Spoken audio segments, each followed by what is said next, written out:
God's riches at Christ expenses.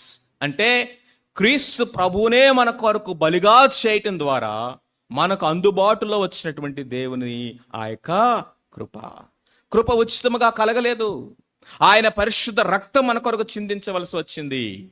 ఉగ్రత పోయి, శిక్ష పోయి, నీతి న్యాయము ఆ న్యాయస్థానంలో నిలబడాల్సిన మనము ఇప్పుడు అబ్బా, తండ్రి, నాయన అని ఆయన పిలవగలుగుతున్నామంటే ఆ కృప అనేదట అమూల్యమైనది.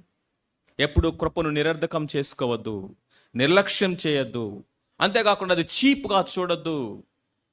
చాలాసార్లు కృప ఉంది కదా అని పాపం చేసుకుంటూ వెళ్తారు. దేవుని కృపను అర్థం చేసుకున్నవాడు మరలా పాపం చేయాలంటే గుండెలు పగిలిపోతాయి, ప్రాణం పోయినంత పని అవుతుంది. ఎందుకో తెలుసా?